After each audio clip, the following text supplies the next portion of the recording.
Okay, so for today, I have compiled a a list. Again, like I said, I like lists of stupid things my cat does. It's anywhere from when it's time to eat and what she does then to when I tried to give her a bath. I never used to give her baths, um, but recently we had a whole flea problem and now I give her baths every couple of months. Um, anyway, so this is my compiled list of stupid things Misu does. She is in the video. I've been practicing with a little bit of video editing here to make it jump from thing to thing. So here goes. Okay, so first one, I sit here and I'm sitting in the dining room right now, right? Anyone that's been to my place, this is dining room, bookshelves behind me, wall, all that crap. So this side here is the kitchen. I'm literally like 2 arm lengths away from the kitchen. It's really not far. And there we have the cat bowl, water and food and everything. And I'm sitting here one day, trying to figure out what to write for a blog. And I look over and she's drinking a lot of water. I'm like, okay, whatever, she's thirsty. I look over again, she's still drinking water. I'm like, God, leave some for the fishes.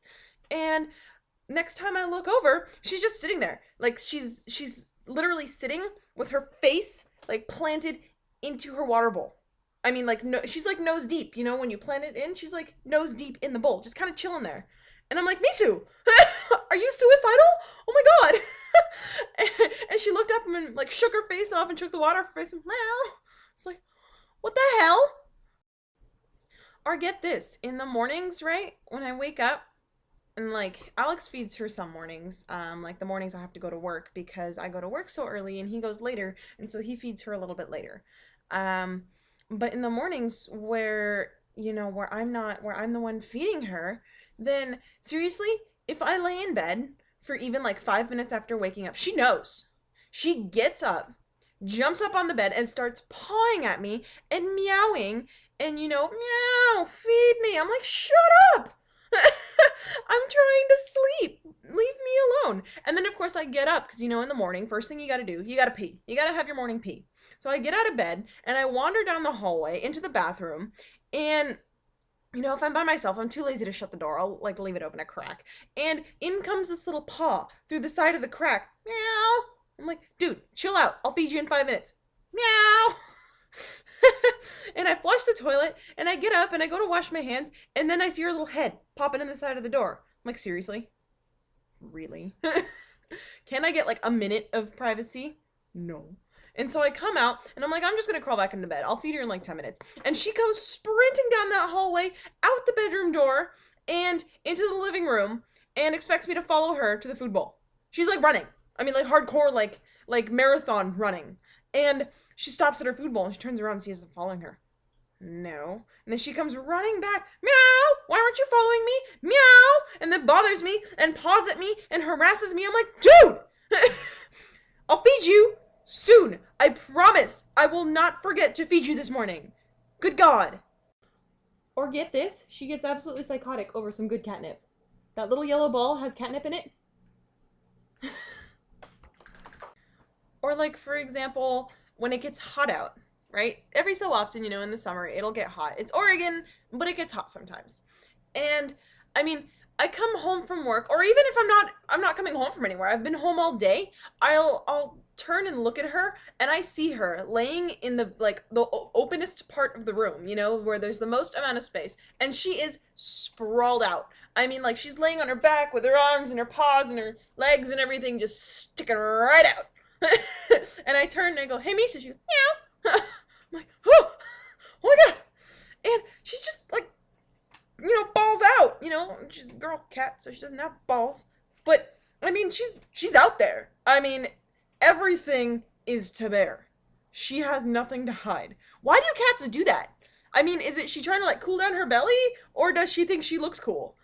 I don't know. Either way, it's a little strange. In the mornings, I have learned that if I stick her head in the sheets, like so, you can see she's enjoying this, she looks like Mother Teresa. I call her Misu Teresa because she is holier than thou. And like I said, you can tell she's really enjoying this right now. But yeah. So this is my Misu Teresa. And look at the camera. Come on. Come on. Come on. She's not having it. I think she's a little camera shy. She will let me do this to her for hours in the morning. But this is Misu Teresa. So get this. Back in October, yeah, like mid-October, we almost lost her. She had, they called it hepatic lipidosis. Basically, her liver was too fat because she was 15 pounds. She's really fat. She's still kind of fat. Because I like fat animals. Because it's cuter. Why aren't fat people cute? Fat animals are really cute, but fat people are not cute. I don't understand. Anyway, so she had hepatic lipidosis, which the vet told me was basically a fatty liver. And chances were really good that she was gonna die. Lucky for me, she didn't. It took like 2 months of me and Alex and my mom and my stepdad and all four of us. We really had to put effort in. We had to feed her like every 2 hours through a tube in her neck. It was a disaster, but we saved her and she's good to go.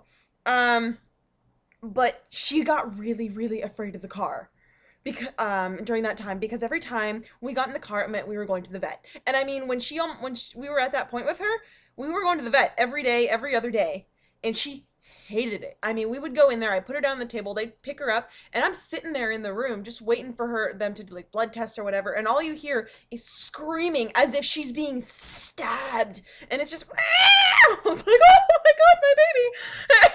And they wouldn't let me do anything. They wouldn't let me hold her down. I knew that I could hold her and keep her calm. I'm the only person that can do that with her. But they wouldn't let me hold her, so I hear her screaming bloody murder in the back of the room. Point is, she barfs in the car. Every damn time. I mean, we live walking distance from the vet office. It's literally like a quarter mile, maybe if it's that far. It's like across the street and like 100 yards. It's right there. So, because I didn't want to carry her because we live on 185th, so it's a giant street, I didn't want to like, you know, just carry her across the street. I didn't feel it was safe. I felt she would like jump out of my arms or something because she'd get afraid of the car that we're driving by. And so we put her in the car and she barfs 3 times. I mean, we don't even have a quarter mile drive to go. She gets in the car, she starts, you know, like huffing and puffing and everything and freaking out. I'm like, oh god, here it comes. And she does, you know, the whole the whole cat barf face thing where they look like a chicken where it's about to come out. And then she barfs. And I mean, it wasn't even like just a bleh. It was just like a bleh. And she did that 3 times in a matter of like 4 minutes. Not even 4 minutes. On the way down to the vet's office. Point is, she barfs in the car, and we were only driving at like 5 miles an hour because I knew something would go wrong. So this cat does not do car rides because she will barf several times all over you, and she will do it like exorcist status.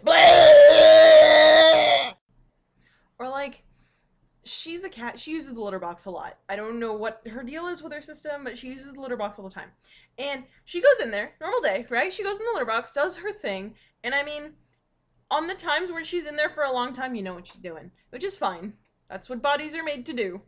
But she's in there for a while, and she comes out, she scratches her paws on her little, like, paw cleaner thing from the litter box, and she like, half, like, jumps over to her little, like, cat scratcher thing where she scratches her claws on it and everything, and she goes and she scratches the shit out of that thing. I mean, like, she goes nuts. I mean, you don't even understand. You don't understand unless you've seen it. She comes out of that cat box, she hops over to that scratcher, she kills it. I mean, she is killing that thing like there's no tomorrow. And then when she's finished, she stops and looks around. She's like, oh my god, is somebody watching me? And she sprints off like a freaking kamikaze. I mean, she hauls ass. She hauls ass. She goes into the other room, she stops, and all you hear is and then you just hear and she runs and sprints across the other side, and you hear the little bell on her thing dingling like on her collar. It's like ringing, and all you hear is like her little footsteps and ringing bells, and then occasional stop. I'm like, what the hell is going through your mind? More than anything in the world, this cat hates baths. I mean, seriously. So I put a little bit of water in the tub just now, and I'm going to demonstrate. I'm not going to put her in the tub because obviously I don't have time to give her a bath right now. I'm making a vlog, and I'm not going to do that to her.